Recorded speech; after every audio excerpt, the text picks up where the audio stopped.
Carissimi amici robots in incognito, collezionisti, nerd, freaky geek, incompresi e disadattati di tutte le generazioni e di tutte le religioni, semplici amanti del genere robotico o semplici spettatori curiosi del topic, benvenuti e ben ritrovati sul più pazzo e irriverente canale robotico di tutti i tempi. E come dico sempre, pronti per soddisfare tutte le vostre esigenze collezionistiche e assecondare tutti i vostri desideri di conoscenza robotica più reconditi.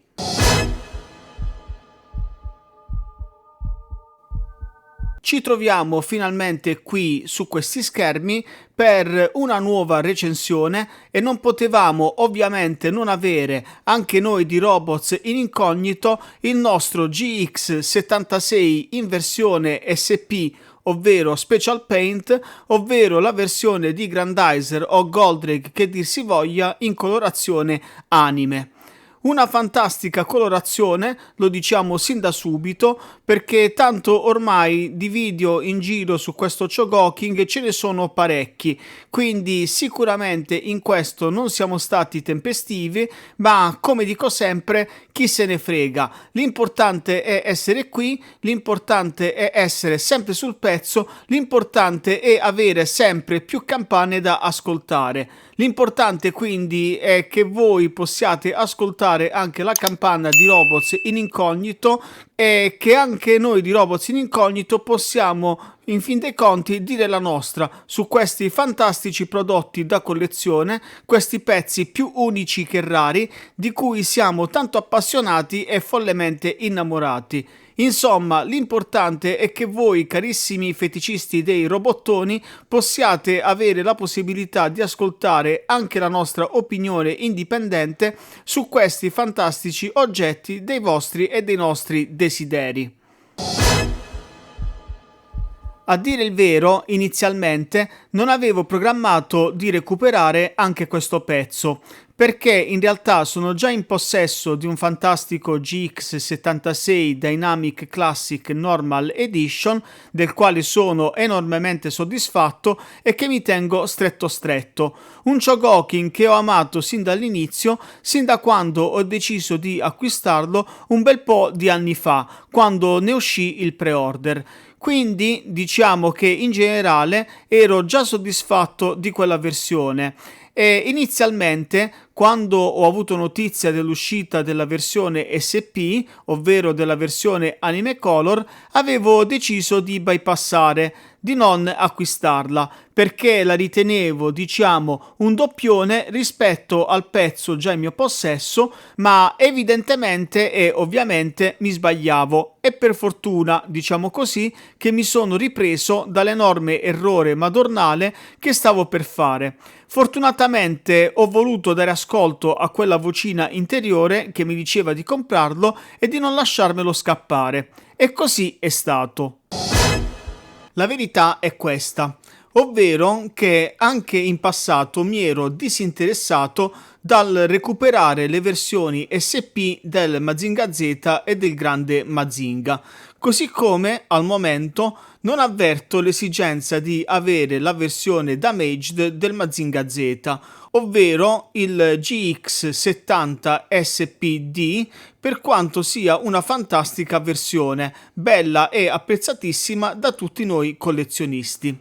Me ne sono disinteressato per n motivi che qui non starò a sviscerare, ma sicuramente uno di questi è che in generale non sono un amante dei doppioni, o almeno questo è il mio pensiero di fondo. Comunque, all'epoca non avevo preso le versioni SP del Mazinger Z e del Grit Mazinger e di conseguenza non avevo intenzione di prendere anche la versione SP Anime Color del Goldrake Solo Chogoking GX76. Poi, ad un certo punto, vedendo anche qualche recensione e vedendo effettivamente quanto il nuovo GX76 SP si discosti in termini di colorazione e quindi in termini di impatto estetico dal GX76 Normal Edition, mi sono convinto e ho deciso che valeva la pena recuperare anche questa versione. Così, in extremis, sono stato uno di quei pochi fortunati che, se non al primo giro di pre-order, è riuscito a recuperarlo in un secondo momento ad un prezzo che, tutto sommato, è ancora in linea con il prezzo iniziale di lancio del prodotto. E da questo punto di vista, ci torneremo poi quando parleremo del rapporto qualità-prezzo del prodotto, vi dico anche di fare molta attenzione a voler recuperare questo pezzo ad ogni costo, perché a mio modo di vedere sono convintissimo che Bandai prima o poi farà una seconda ristampa di questo prodotto, perché secondo me le vendite sono andate alla grande. E poi adesso è uscito da poco anche in Italia il cartone animato di Grandizer U, quindi il reboot di Goldrake che a mio modo di vedere è fatto abbastanza bene e quindi secondo me Bandai a breve si convincerà a ristampare questo prodotto. Almeno io me lo auguro per quanti di voi se lo sono perso a questa tornata. Perché, come vi mostrerò a breve, questo è un prodotto fantastico e vale davvero la pena averlo in collezione. Perché, a mio modo di vedere, è la colorazione definitiva del Goldrake. Cioè, secondo me, ragazzi, questa è la colorazione anime azzeccatissima e la colorazione anime per definizione. Se voi volete un Goldrake con una colorazione che sia assolutamente in linea con quella dell'anime, questo è il Goldrake attualmente da recuperare. Quindi, ripeto, secondo me Bandai prima o poi lo ristamperà, quindi assolutamente non affannatevi a spendere cifre esorbitanti, per quanto possa essere dispiaciuto per voi che non avete recuperato il prodotto al primo colpo. Ma state tranquilli che prima o poi una nuova ristampa arriverà, magari anche migliorata rispetto a questo, penso ad esempio alla versione Kakumei Shinka, però sicuramente a mio modo di vedere non vale la pena andare oltre certe cifre per recuperare questo pezzo. Parliamoci chiaro, se andate su cifre che sono oltre i 200 euro, allora secondo me state facendo un grosso errore. Non tanto perché il pezzo non meriti, perché anzi oggettivamente questo è un bellissimo prodotto, ma perché, come sempre, a tutto ci deve essere un limite e come sempre c'è chi ci vuole speculare. Quindi io non darei mai soddisfazione a questi soggetti che speculano sulle nostre debolezze e sui nostri sentimenti. Quindi ragazzi, dopo questa piccola introduzione, se così si può dire, e prima di andare avanti con questa fantastica recensione, vi invito a mettere un bel mi piace su questo video e ad iscrivervi numerosi al canale, perché, come sempre vi dico, tante sono le novità, tante sono le idee che cerchiamo di proporvi e che stiamo portando avanti, ma soprattutto ci date quella forza che è necessaria, quella carica che non guasta mai, che è necessaria e indispensabile per portare avanti un canale dedicato alle recensioni robotiche e a tutto quello che è il mondo dei mecha a cui siamo tanto affezionati.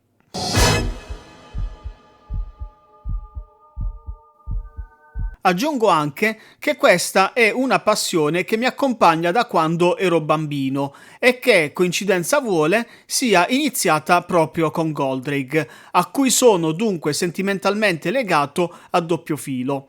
A Goldrake, infatti, è legato tutto il mio amore per il mondo dei robot e della fantascienza, ed a Goldrake sono legati alcuni ricordi importanti della mia infanzia, a cominciare dal ricordo di mia mamma che da piccolo mi cantava la canzone di Goldrake ed io che ne restavo completamente estasiato ed incantato ad ascoltarla con la sua voce.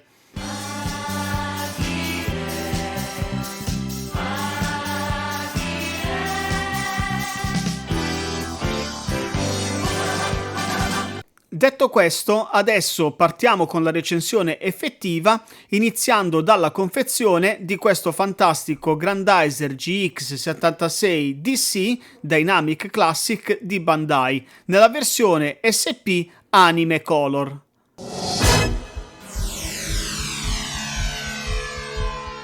Ovviamente, prima di andare a spupazzarci il nostro fantastico GX76 Anime Color, credo che sia assolutamente opportuno, necessario e per certi versi obbligatorio soffermarci un attimo ad osservare nel dettaglio questa fantastica confezione che ha sicuramente un impatto estetico eccezionale, con questa grafica disegnata che è assolutamente accattivante, nostalgica e ricca di emozioni, soprattutto per quelli come noi della generazione X che abbiamo vissuto l'epoca di Goldrig nel pieno della nostra infanzia. Questa confezione riporta infatti in primo piano il Goldrig GX76 SP nella sua bella colorazione anime e subito dopo come sfondo il disegno della testa di Goldrig e del mitico Actarus nella loro versione anime originale, in particolare la versione old style, chiamiamola così, di Actarus, che con tutto il rispetto è assolutamente impareggiabile, per quanto anche la sua versione moderna e rivisitata, proposta nel nuovo Grandizer U, non mi dispiaccia assolutamente. Ma stiamo parlando di due personaggi caratterialmente e fisicamente completamente diversi, e qui si aprirebbe un altro dibattito che per il momento eviterei di affrontare, per non andare fuori tema rispetto all'oggetto di questa recensione, ovvero il nostro mitico Goldrig, Atlas, UFO Robot o Grandizer che dir si voglia. Vediamo un attimo la confezione anche da dietro e vediamo che sul retro della confezione sono riportate una serie di raffigurazioni del GX76 SP in alcune delle sue mitiche pose, a cominciare dalla posa in cui impugna la mitica alabarda spaziale che per quanto mi riguarda è l'arma per antonomasia di Goldrig. Subito accanto lo vediamo fotografato in un'altra posa in cui, inginocchiato, lancia i magli perforanti. Anche questa è una bella posa evocativa dell'anime originale degli anni 70 che ci fa battere il cuore.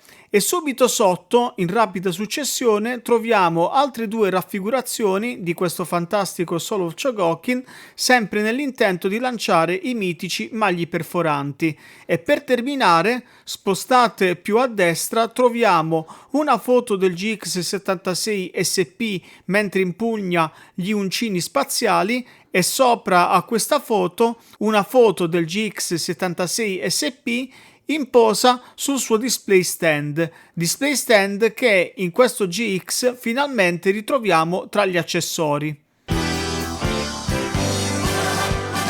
Onestamente sentivo la mancanza delle basette espositive che ormai accompagnano da anni i nostri Soul of Chogokin e quindi assolutamente in questa versione anime color di Goldrig non poteva non mancare e sono veramente contento che la Bandai l'abbia riproposta e non abbia fatto invece come accaduto con le ultime uscite dove i display stand sono stati eliminati. Mi riferisco ad esempio alle recenti uscite di Mazinger nella nuova versione Kakumei Shinka, dove appunto le basette espositive sono state eliminate. Sono d'accordo con quanti sostengono che effettivamente i display stand, per chi non ha spazio nelle proprie bacheche, sono un ulteriore ingombro. Quindi probabilmente ci sono anche coloro che i display stand li eliminano quando mettono in bacheca i propri robottoni. Ma io sono sempre dell'idea che è un oggetto che comunque vale la pena avere e che, anche se non lo si utilizza per l'esposizione, è sempre lì a disposizione e non si sa mai nella vita quello che può succedere. Magari vi capita di riuscire ad allestire una vetrina più grande e a quel punto avete la possibilità di esporre i vostri pezzi con la basetta. Questo è il mio pensiero. Quindi io sono sempre dell'idea che averle come accessori è sempre meglio che non averle, poi l'utilizzo lo si capisce nel tempo. Quindi, tornando alla nostra confezione e riepilogando un attimo quello che vediamo sul retro, non abbiamo altro che diverse fotografie del nostro Grandizer GX76 SP raffigurato nelle varie pose che può assumere, pose che sono evocative del cartone animato dei nostri tempi. Sembra veramente Goldrake. Vuol dire che un superstite della stella Pleiade si è rifugiato sulla Terra. Dobbiamo attaccarlo? Lanciamo il mostro volante contro il robot. Signor sì.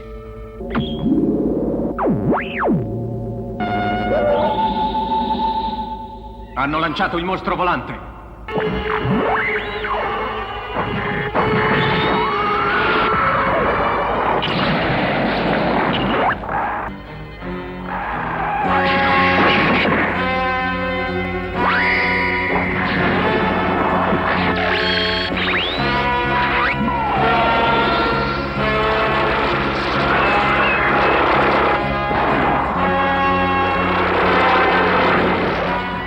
Raggio esplosivo!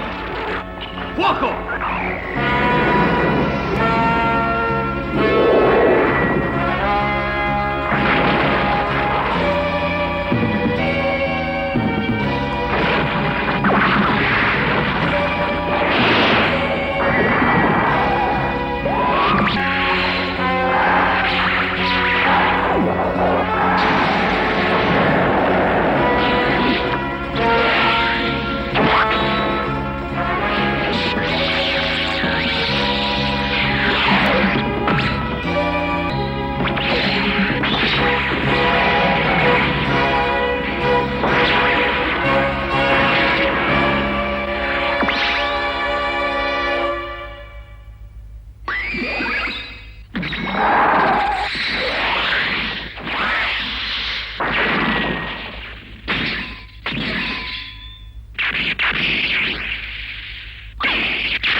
Ora, prima di concludere con questa parte sulla confezione e darle il voto che si merita, vi faccio notare due piccole chicche che trovate sui due lati più piccoli della scatola.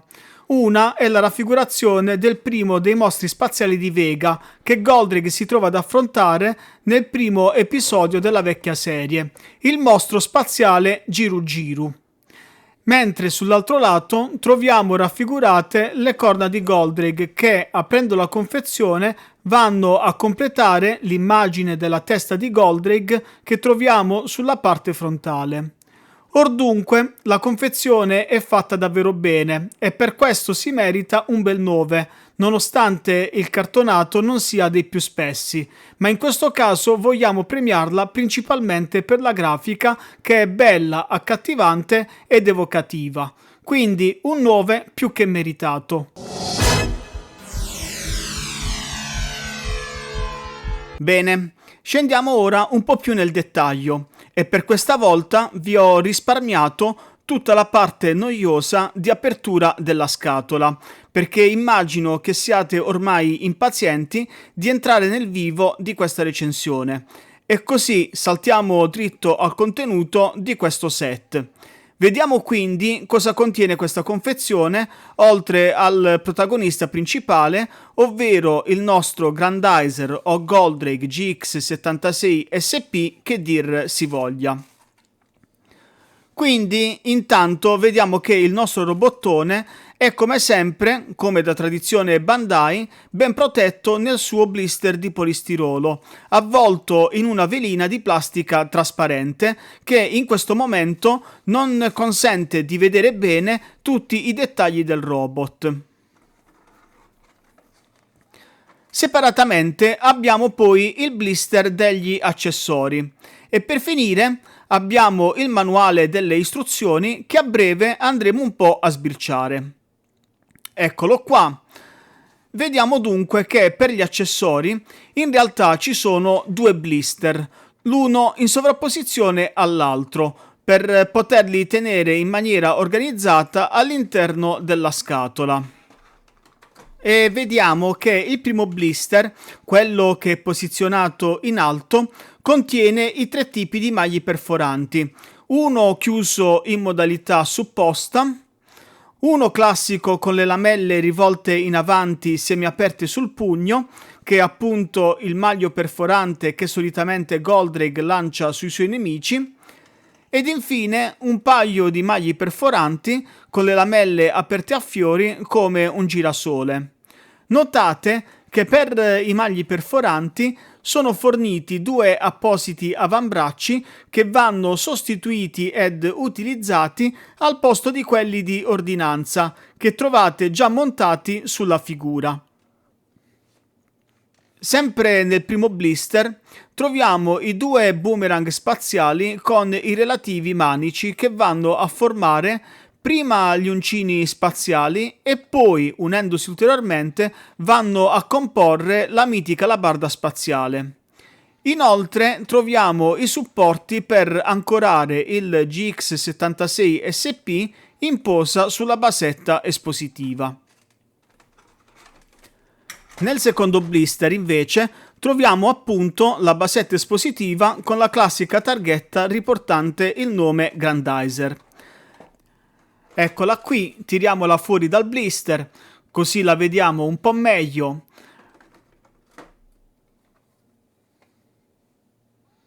La classica basetta della serie DC.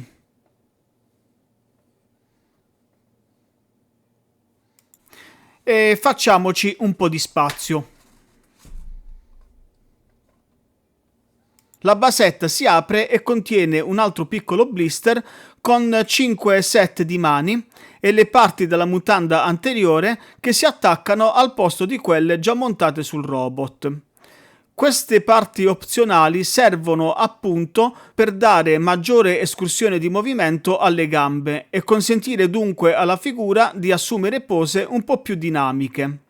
E infine abbiamo questi piccoli pannelli che si posizionano sull'estremità dell'avambraccio del robot quando si vuole simulare il lancio dei magli perforanti. Vedo poi che c'è anche questa specie di morsetto che si aggancia intorno alla vita del robot per ancorarlo alla basetta. Andiamo ora a sbirciare un attimo il manuale delle istruzioni, anche se lo definirei un opuscoletto piuttosto che un vero e proprio manuale di istruzioni, dato che le istruzioni per il montaggio, ad esempio, dei magli perforanti o di come posizionare il robot per inserirlo nel disco volante sono contenute in questo secondo fogliettino in tonalità di grigio che io avevo inizialmente confuso con il classico foglietto della garanzia, mentre in realtà si tratta appunto del manuale vero e proprio delle istruzioni, in cui sono elencati anche gli accessori che compongono il set di questo Chogokin. In questo opuscoletto a colori, invece, oltre a trovare le bozze dei primi prototipi del Goldrake, in particolare la bozza del suo precursore Gut Tiger, la Bandai ha incluso anche il pantone dei colori utilizzati per la colorazione di questo fantastico Chogokin. Quindi un inserto molto utile per tutti quei modellisti che si cimentano con le personalizzazioni dei model kit. Ecco, vediamo che qui all'interno sono riportati anche alcuni fotogrammi salienti del cartone animato, a cui sembra che Kazuhiro Oki si sia rifatto per la proposta di colorazione di questo Chogokin. Kazuhiro Oki, per chi non lo conoscesse, è il disegnatore a cui è stata affidata la scelta della colorazione di questo GX76 SP. Disegnatore che peraltro ha lavorato con Go Nagai per la realizzazione di diversi manga su Goldrake ed è conosciuto anche come regista, specie per aver partecipato a Transformers The Movie del 1986 e Ken il Guerriero del 1984. Qui in questo opuscoletto ci viene anche detto che la scelta dei colori di questa versione anime del GX76 è stata verificata in base al campione di colori creato dalla Toei Animation durante la trasmissione televisiva del 1975. Ecco, qui invece c'è anche un piccolo accenno su come agganciare i tappetti sugli avambracci quando si utilizzano i magli perforanti, cosa che è descritta meglio nel fogliettino grigio che ora andiamo ad osservare nel dettaglio. Eccolo qua, rigorosamente scritto in giapponese, perché giustamente chi al giorno d'oggi non conosce il giapponese? Io conosco il giapponese, voi conoscete il giapponese, insomma, tutti conosciamo il giapponese. Comunque, Fortunatamente ci sono qui un paio di QR code che non servono a un bel niente e leggo qui questionario e sito web. Però in compenso troviamo chiaramente indicato che questo è il GX76SP, cosa che, se avete notato, non è riportata da nessun'altra parte sulla scatola. Quindi andiamo avanti, aprendolo come vi accennavo poco fa, troviamo una spiegazione di tutti gli accessori, a cominciare dalle mani, e poi troviamo la spiegazione di come muovere le braccia e la testa e di come rimuovere e sostituire i pannelli della mutanda per aumentare i movimenti delle articolazioni delle gambe e rendere la figura appunto più posabile. Qui, su quest'altro lato, è spiegato come sistemare i magli perforanti e l'alabarda spaziale e come rimuovere i boomerang spaziali posizionati sulle spalle del robot.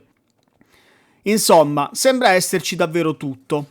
E sul retro troviamo finanche le istruzioni di come montare ed utilizzare la basetta espositiva e ancorare il robot.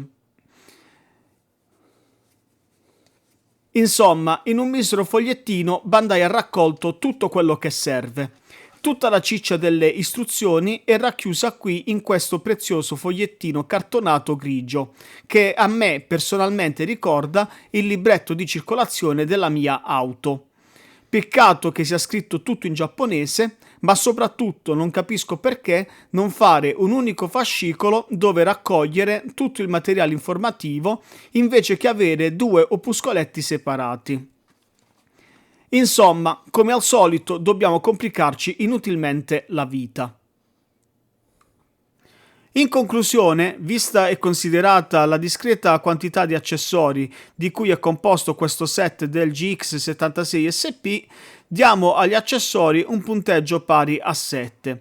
È chiaro che, avendo separato il set del Grandizer da quello delle navicelle spaziali e del disco volante, diventa un po' difficile apprezzare in pieno il set di accessori fornito in questa confezione, perché giustamente è un set parziale e fossi stato in Bandai avrei fatto come l'uscita della versione SRC, dove appunto il Grandizer veniva fornito anche in un set completo quantomeno del suo disco volante, e poi eventualmente avrei fatto uscire a parte le altre navicelle spaziali, semplicemente perché non si è mai visto un Goldrake senza il suo disco volante. Questa è la mia opinione sul set che abbiamo qui di fronte. Tutto qui.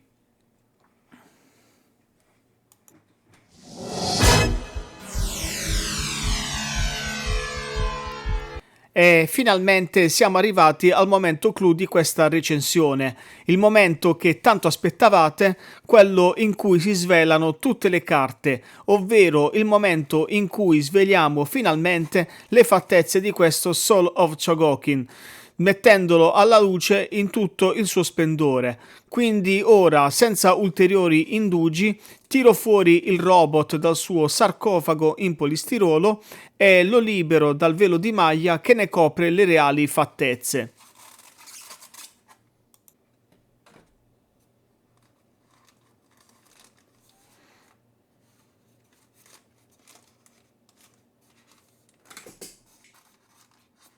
Wow, mamma mia ragazzi, che spettacolo! Mamma mia, da non crederci. Aspettate un attimo che lo tiro fuori con calma, che non voglio fare danni. Mamma mia ragazzi.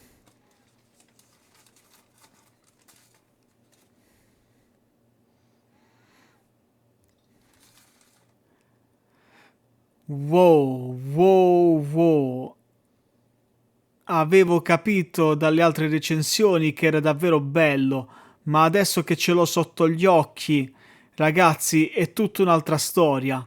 Mai, e dico mai, mi sarei aspettato così tanta bellezza. Anche a guardarlo da dietro è qualcosa di superlativo, qualcosa di superlativo. Cioè, ragazzi, da non crederci. Non lo so, sarà che io stravedo per Goldrake, ma questo ragazzotto è davvero da urlo. Una libidine assoluta. Non so se questo sia davvero la colorazione fedele dell'anime, anche perché la serie DC prende spunto dagli OVA e non dalle serie animate, che erano sempre imperfette per definizione, ma per come è colorato e per come lo sto vedendo a me piace, mi sta mandando fuori di testa. Inutile, vederli dal vivo è tutta un'altra roba, c'è poco da fare e questo, ragazzi, mi serve da lezione. Cioè, nonostante mi fossi già convinto quando l'ho visto nelle recensioni che hanno fatto altri prima di me, adesso che ce l'ho tra le mani e sotto gli occhi, dico che questo Chogoking è uno spettacolo. È veramente uno spettacolo e mi sta lasciando di stucco, mi sta lasciando veramente di stucco, con la lividine alle stelle. Insomma, mettiamola in questi termini. Dimentichiamoci per un attimo della questione anime version, su cui torneremo tra poco, e prendiamolo per quello che è, un robottone coi fiocchi, fatto davvero bene e colorato altrettanto meglio.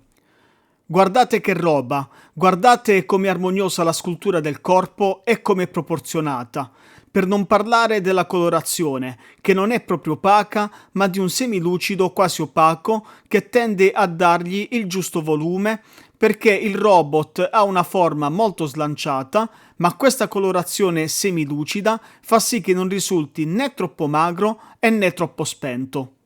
Guardate poi le dimensioni del busto.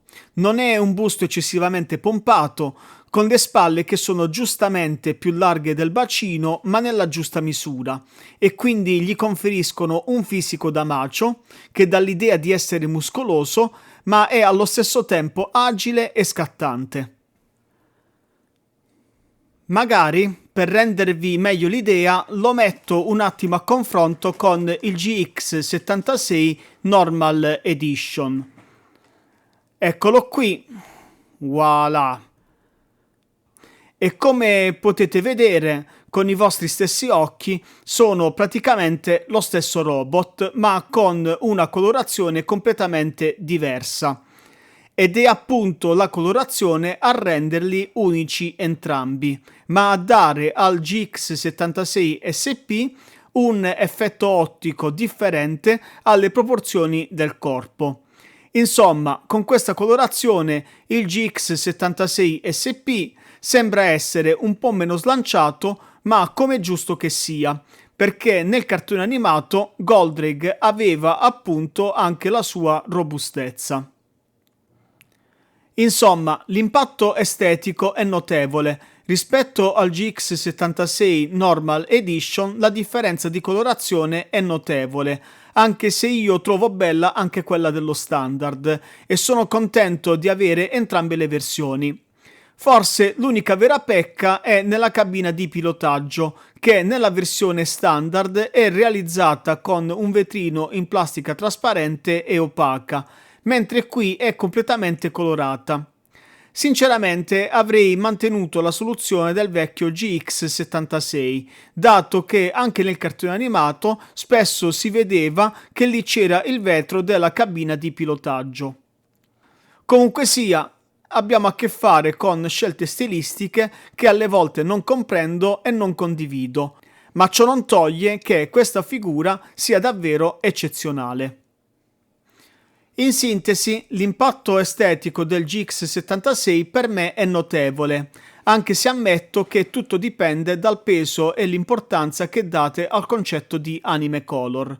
Per me questo è un prodotto formidabile e a guardarlo nel suo complesso, quando lo vedo mi dico: questo è Goldrake, questo è il Goldrake degli anni 70 ed è il mio Goldrake e tanto mi basta.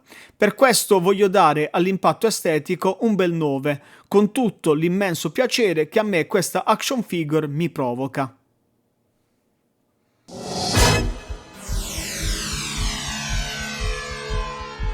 Oh, e parliamo adesso dell'aspetto cardine di questa action figure, la sua colorazione. Allora ragazzi, chiarisco subito il mio punto di vista personale, a scanso di equivoci, e poi ve lo spiego per quello che posso. Per me questa è al momento la migliore colorazione anime di Goldrake in circolazione. E questo non lo dico così tanto per dire e per partito preso, ma perché effettivamente mi sono documentato in merito e insomma sono andato a riguardarmi i cartoni animati dell'epoca e dopo averli osservati con molta attenzione mi sono convinto ancora di più che questa sia la migliore colorazione anime ad oggi realizzata su Goldrake. Quindi è vero che si tratta pur sempre della mia personale opinione, ma non è certo priva di fondamenti. E poi, onestamente, poteva mai essere che la Bandai cannasse completamente la colorazione anime di uno dei robot più iconici al mondo? Su via, siamo seri. Però allo stesso tempo rassegniamoci anche all'idea che non potrà mai esserci una colorazione del tutto fedele all'anime, perché i disegni dei cartoni animati dell'epoca non erano mai perfetti, men che meno la loro colorazione. Ma andiamo per ordine. Guardate le immagini che stanno scorrendo, le ho estrapolate da alcuni episodi della serie animata del 75 per farvi vedere che effettivamente i colori utilizzati da Bandai hanno un loro senso ed una loro corrispondenza, a partire dal bianco sulle gambe e sulle braccia. Non è un bianco puro come qualcuno si sarebbe aspettato, ma un bianco opacizzato tendente tra il grigio chiaro ed un celestino chiaro. Insomma, un bianco che cerca di richiamare un effetto metallico, dato che, è bene ricordarlo, spesso sui robot si utilizzava il bianco al posto del grigio, lì dove doveva esserci del metallo, per dare quell'effetto di luminosità che con il grigio non si sarebbe mai ottenuto. Lo stesso tipo di bianco lo troviamo anche sulla testa e sul collo, mentre è un bianco completamente diverso, più puro e luminoso, quello utilizzato per le lame dell'alabarda spaziale posizionate sulle spalle del robot.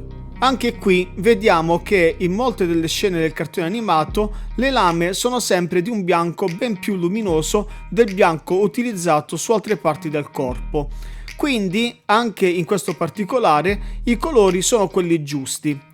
La fascia situata sulla zona pelvica poi, sul GX76 SP, presenta il bordo di colore viola o lilla che dir si voglia, mentre l'interno è di un verde smeraldo, laddove nel cartone animato il colore esterno è tutto sommato rispettato, mentre la parte interna è di un azzurrino che si avvicina molto al verde smeraldo utilizzato nel Chogokin.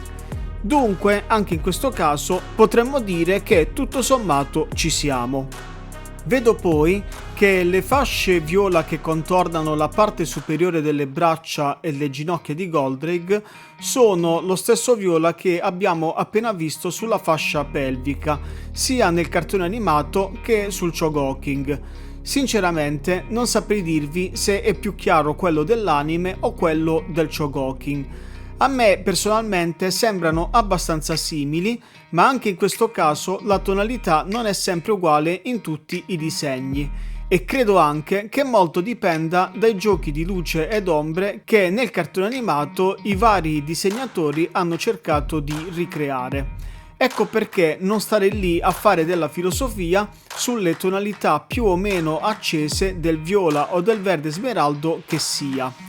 Lo stesso dicasi per le tonalità di rosso utilizzate, anche se devo ammettere che nel cartone animato il rosso utilizzato era quasi sempre uniforme e abbastanza vivace, mentre nel GX76 SP è stato riprodotto in almeno 3 differenti tonalità.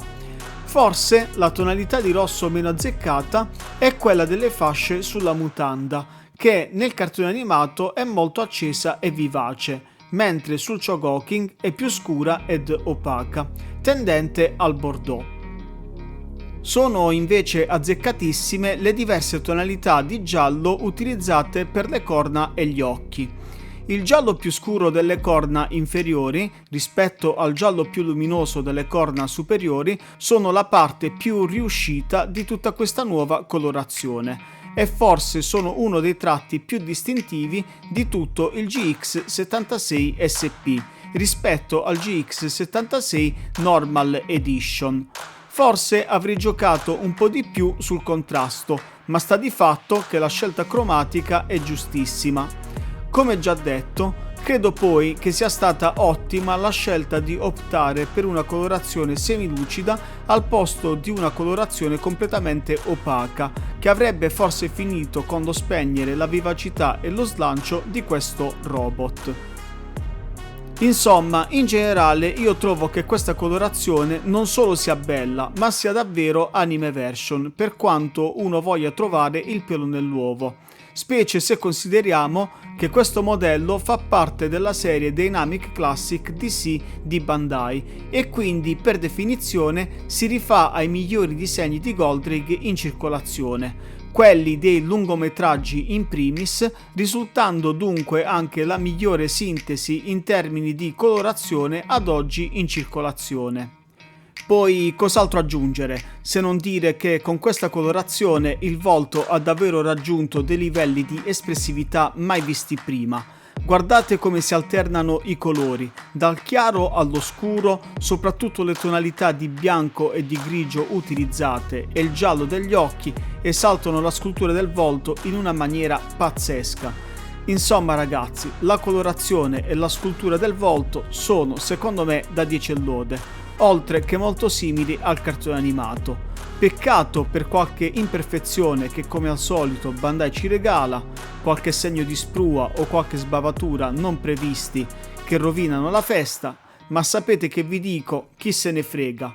Questa volta sono poca cosa rispetto al risultato finale, per cui voglio dare alla verniciatura un punteggio pari a 9, perché mi sembra comunque giusto e doveroso premiare Bandai per lo schema di colori adottato, che non solo rende questo Chogoki molto vicino all'anime, ma soprattutto fa di questo pezzo un prodotto più unico che raro.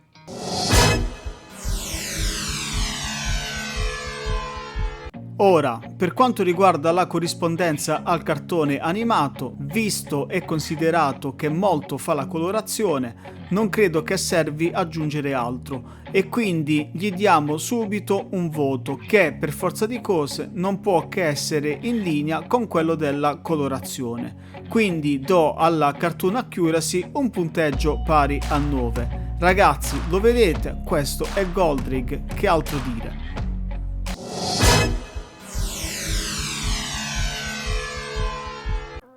Bene, passiamo adesso alla posabilità di questo robottone. Iniziamo dalla testa, proviamo a muovere la testa verso l'alto e verso il basso e vediamo che i movimenti sono molto limitati. Probabilmente verso l'alto ha un po' più di gioco, ma nulla di particolare. Vedo che la testa può anche ruotare, probabilmente può fare un giro completo di 360 gradi, ma voglio evitare di farlo perché noto che c'è la parte dell'elmo che tende a toccare il busto e le lame sulle spalle, quindi non vorrei graffiare qualcosa.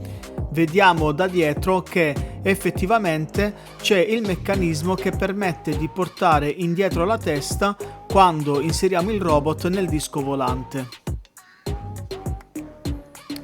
Passiamo ora alle spalle e alle braccia.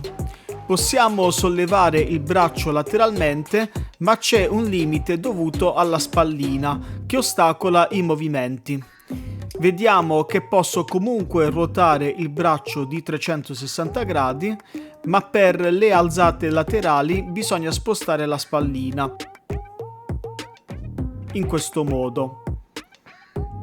Ovviamente dobbiamo poi sistemarla meglio, per evitare che si veda il meccanismo dell'articolazione. Ci proviamo un attimo, ma sicuramente non è un'operazione immediata. Ecco qua. Comunque possiamo sollevare il braccio lateralmente fino a 90 gradi, forse anche qualcosa di più, ma anche qui non voglio esagerare per evitare di graffiare qualcosa della verniciatura. Vediamo poi che possiamo spostare le lamelle dell'avambraccio. Hanno infatti un po' di movimento, quanto basta per consentirci di piegare meglio il braccio a 90 gradi. Sistemiamo un po' meglio le lamelle ed ecco qua che possiamo piegare il braccio di 90 gradi all'altezza del gomito. Perfetto! Insomma, mi piace il fatto che le lamelle si possano orientare per agevolare il movimento del braccio.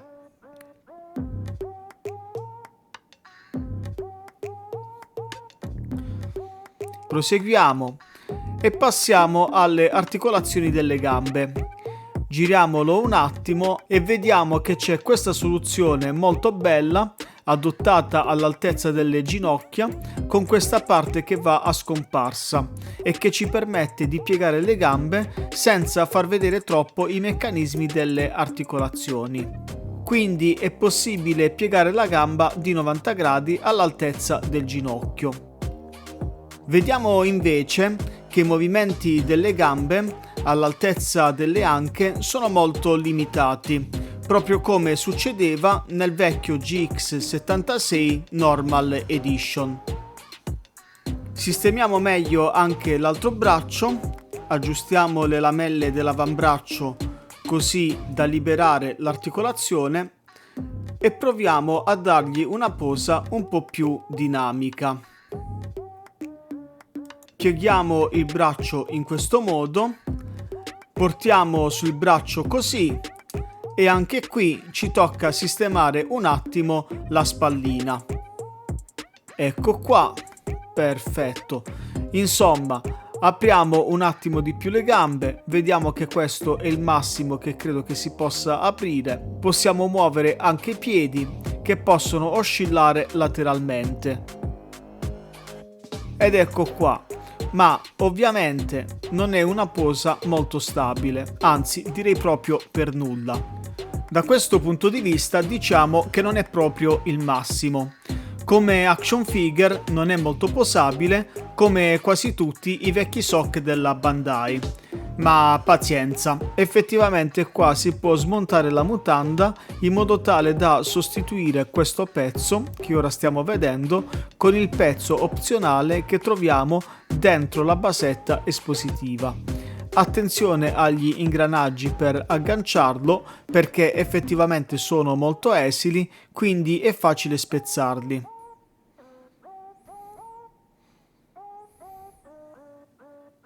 Ecco qua, vediamo il meccanismo all'interno dell'anca, questa semisfera, e vediamo un attimo come sollevare la gamba.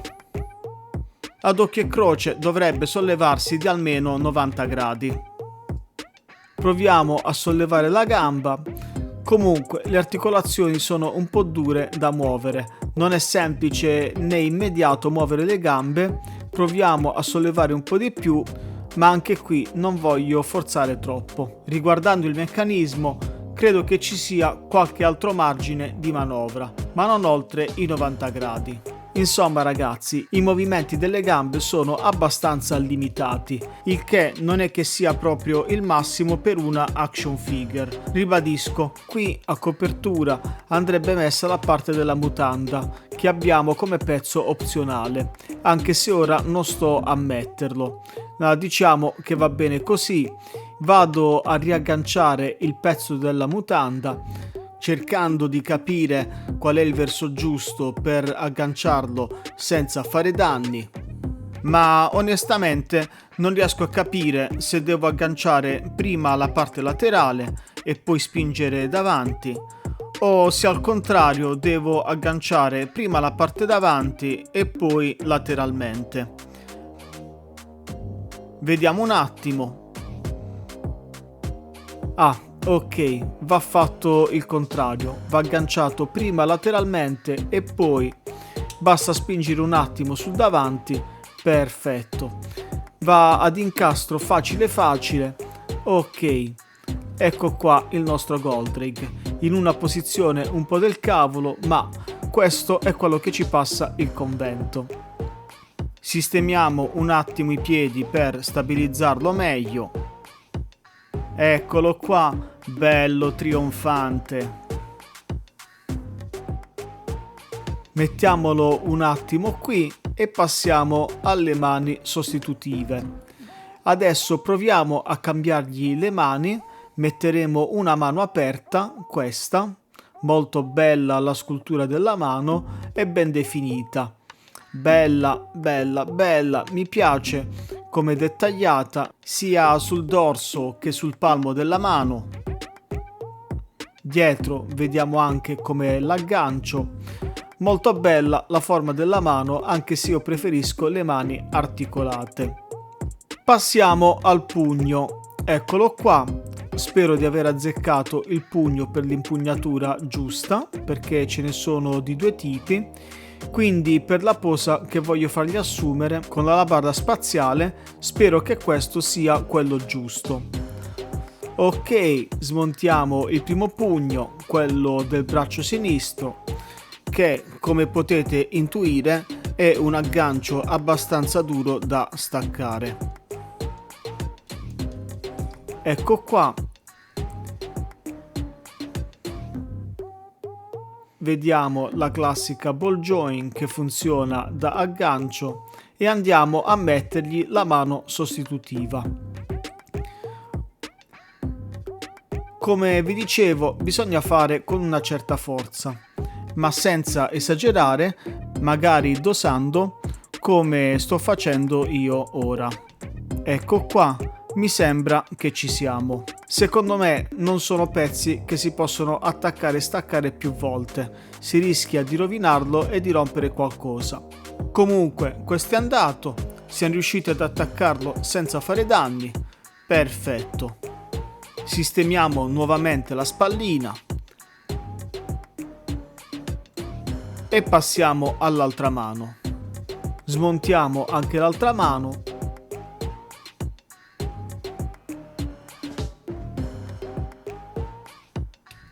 Ecco, si è staccato tutto il braccio. Vabbè, ok, così diventa più facile staccare la mano. Vediamo un attimo meglio com'è l'avambraccio.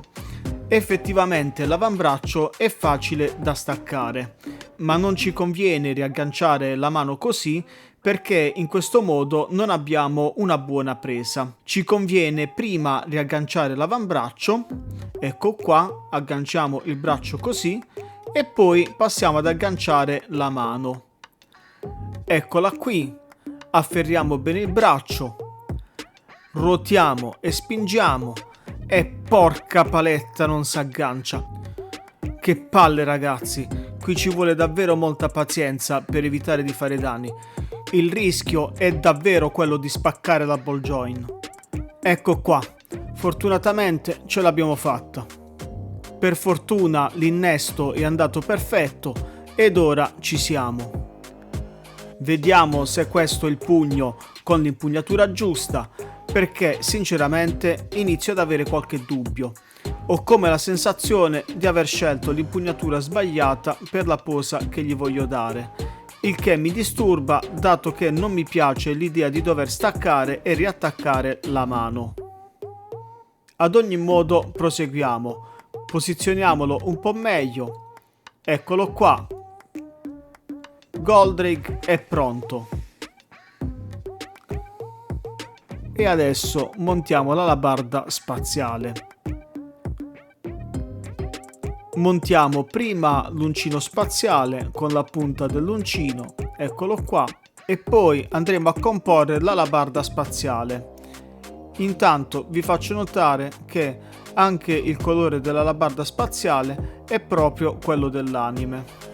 In particolare è molto bello che la lama dell'alabarda spaziale abbia questa doppia colorazione, con il grigio nella parte diciamo così più interna e il bianco puro dalla parte esterna, proprio come si vede nel cartone animato.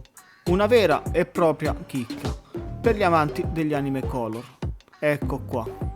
Agganciamo anche la lama ed eccolo pronto il nostro uncino spaziale, bello cartunesco come piace a noi.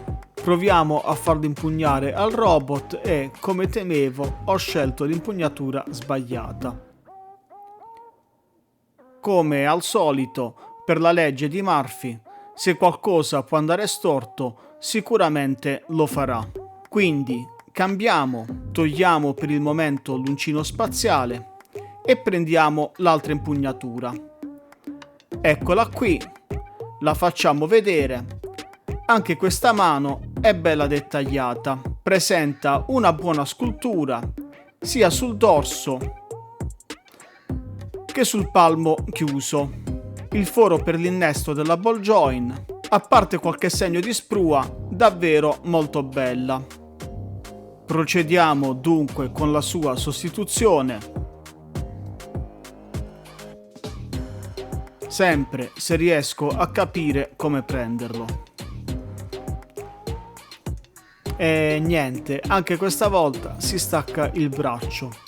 Ho detto, rispetto alle mani il braccio è più facile da staccare e per questo è soggetto a meno stress.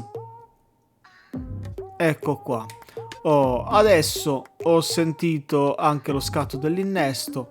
Perfetto. A questo punto non ci resta che agganciare la mano e fargli impugnare l'arma. Questa volta verifichiamo che l'asta dell'alabarda si inserisca bene nell'impugnatura.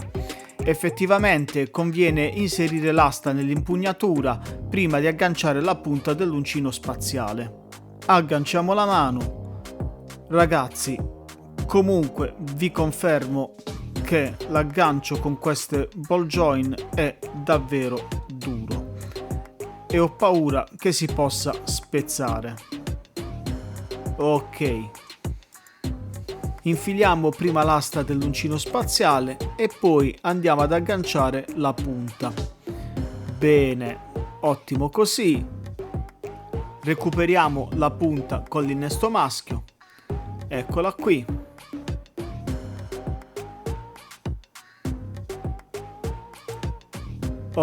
E adesso ce l'abbiamo fatta. Mettiamolo un po' di più in posa per quanto c'è possibile. Gli sistemo meglio le gambe, anche se onestamente in questo momento non so che cavolo di posizione dargli. Quantomeno voglio piantarlo bene con i piedi per terra.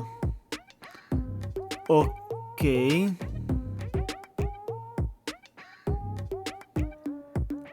Sistemiamo il braccio e la mano sinistra, quella aperta,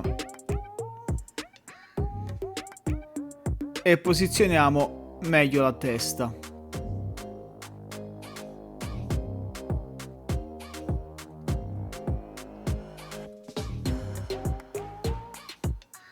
Ecco qua ragazzi, il gioco è fatto. Guardiamolo un po' meglio da vicino. Eccolo qua, bello. Con questa mano aperta, protesa in avanti, sembra che ti voglia parlare. È incredibile come una postura diversa riesca a renderlo accattivante più di quanto già non lo sia. Avviciniamolo ancora un po' di più. Bello il nostro Goldrake.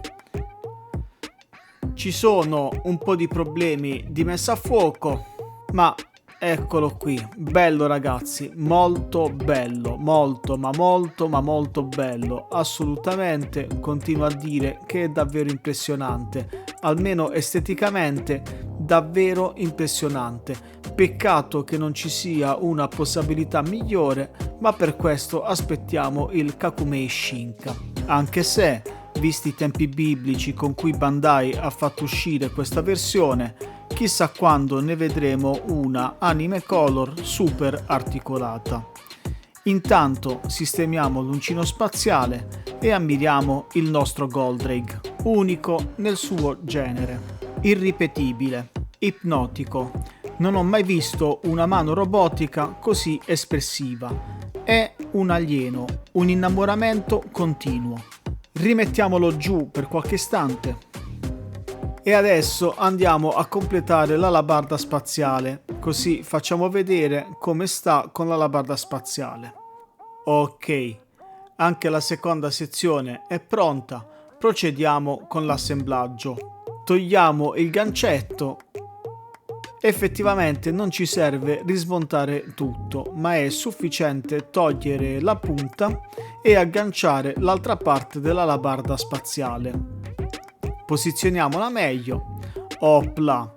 Ecco qua ragazzi, sistemiamo un po' meglio la posa del braccio, come sempre nel tentativo di rendere la posa di questo Chogokin quanto più espressiva possibile, nonostante gli enormi limiti evidenti che abbiamo. Allineiamo le lame ed eccolo qua. Diamogli un'altra controllata e sistemiamo nuovamente le spalline. Sinceramente ste spalline mi hanno un po' rotto le scatole, cioè non si possono sistemare ogni 2x3. Ad ogni modo, lo so, non ditemi niente, avrei dovuto togliere le lame dalle spalle, ma sinceramente non voglio stare lì a smontarlo tutto. E poi, onestamente, mi piace che stia in questa posizione così, anche se poco verosimile rispetto a quello che realmente dovrebbe accadere. Comunque ragazzi, è bello, davvero molto bello, ma purtroppo noi adesso stiamo valutando la sua posabilità. E purtroppo, mi dispiace dirlo, come posabilità proprio non ci siamo. Siamo di fronte al classico SOC della Bandai con tutti i limiti che conosciamo, già visti in altri SOC di questa grande azienda. Purtroppo, da questo punto di vista, quello della progettazione, questo GX76 SP non porta nulla di nuovo rispetto al GX76 Normal Edition. Dunque, se c'è un aspetto di questo Chogokin che ad oggi non è assolutamente migliorato, è la posabilità. Nessuna innovazione rispetto al passato, articolazioni molto dure da muovere, leggero movimento del bacino e caviglie poco articolate. Ed è forse questa la pecca più grossa di questo Chogokin, perché sono proprio le caviglie, insieme alla poca rotazione del busto, a costituire il limite più importante alla posabilità. Perché, soprattutto con l'articolazione delle caviglie un po' più ampia, si può sfruttare meglio l'apertura delle gambe. Ed invece, come abbiamo visto, non è sfruttabile perché il robot non sta in piedi. Alle volte basterebbe davvero poco per ottenere il massimo, e invece il GX76 SP non offre un'ampia gamma di posabilità. Anche sostituendo la mutanda non si ottengono chissà quali movimenti aggiuntivi. A confronto con i nuovi progetti Kakuma e Shinka, le limitazioni si notano tutte. E quindi la domanda che mi pongo è: perché non fare sin da subito una versione Kakuma e Shinka del Grandizer? Detto questo, diamo dunque alla posabilità un punteggio di sufficienza, pari a 6, perché noi di Robots in Incognito non facciamo sconti a nessuno e diamo a Cesare quel che è di Cesare, fosse anche il nostro primo amore robotico.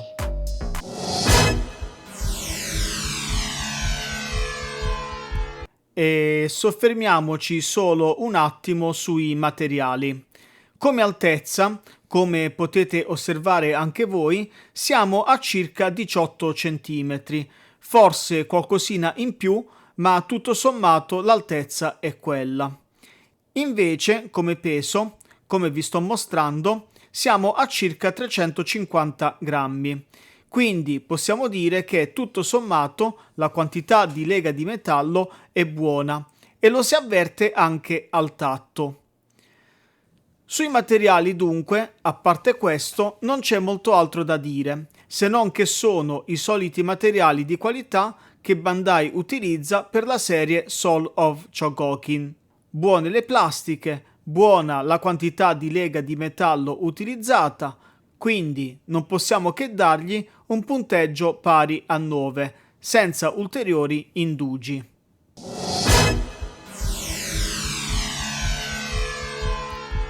Insieme alla posabilità, il rapporto qualità-prezzo è forse la nota davvero dolente di questo prodotto, anzi direi anche più della posabilità, perché, parliamoci chiaro, a parte la colorazione, non c'è nulla di nuovo rispetto al precedente GX76 Normal Edition. Quindi non si capisce perché far pagare questo prodotto uno sproposito già in pre-order rispetto alla versione GX76 precedente. Quindi già alla partenza il prezzo di questo Chogokin risulta pompato, ma peggio mi sento se penso alle cifre spropositate che cercano di spillarvi gli sciacalli del collezionismo, ora che i preordini sono chiusi e sepolti. Insomma, sul rapporto qualità-prezzo non voglio soffermarmi oltre perché non c'è granché da dire, ma molto di cui essere arrabbiati. I limiti sulla posabilità sono sotto gli occhi di tutti e non si può aumentare il prezzo di un prodotto solo perché è stato cambiato lo schema dei colori. A me certe cose danno il voltastomaco e mi fanno letteralmente salire la bile.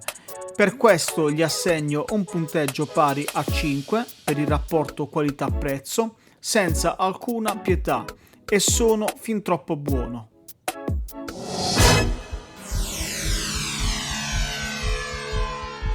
E dunque ragazzi, siamo arrivati alla conclusione di questa lunga ma doverosa recensione. E tuttavia, prima di concludere questo video e darvi la mia valutazione finale su questo bel Chogokin, devo purtroppo dirvi che questo video vi costerà parecchio. Vi costerà l'iscrizione al canale, come minimo, un'immensità di like al video, ma soprattutto una miriade di calecchie baresi DOC, che per chi non sapesse cosa sono vi invito a non chiedere assolutamente alla vostra amata intelligenza artificiale. Scherzi a parte, sostenete questo canale, dateci il vostro supporto morale per andare avanti, perché davvero c'è tantissimo lavoro dietro ogni video e la fatica che si fa per portarlo avanti è davvero tanta. Quindi iscrivetevi e mettete un bel mi piace, a voi non costa assolutamente nulla, mentre fareste immensamente felice il sottoscritto, che in questo modo si sente appagato per tutti gli sforzi fatti. Insomma, mi rimetto al vostro buon cuore, ma ora, bando alle ciance, tiriamo le somme su questo bel robottone. E a tal proposito, facendo una media di tutti i punteggi dati, la sua valutazione complessiva si aggira intorno all'8, ma di più non si può dare. E davvero, credetemi, mi dispiace non potergli dare un 8 pieno, se non addirittura un bel 9. Credetemi che davvero per me è un colpo al cuore, ma la poca posabilità, oltre che il prezzo elevato al botteghino, sono davvero come una macchia d'olio sulla camicetta bianca. È un bel prodotto, un classico della letteratura robotica che non può mancare in una collezione che si rispetti. Io personalmente stravedo per questo GX e sicuramente si sarà capito nel corso di questo video, ma ciò non toglie che i difetti vanno considerati e noi di Robots in Incognito non siamo qui a raddrizzar banane. Quindi occhio al prezzo e, come già detto, non siate frettolosi. Se non lo avete ancora preso ci saranno altre occasioni. Dunque, grazie per averci seguito fino alla fine o fin dove avete potuto e non mi resta che augurarvi una buona vita robotica ricca di nuove uscite. Ciao guagliò! So what's up, paisa? Hey, what's up, paisa? So what's up, paisa? Hey, what's up, paisa? So what's up, paisa? Hey, what's up, paisa? So what's up, paisa? Hey, what's up, paisa?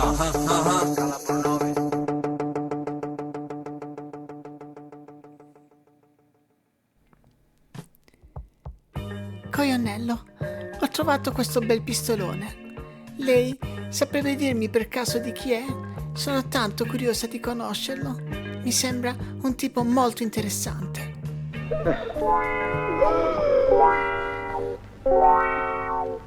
E che è quella bestia lì?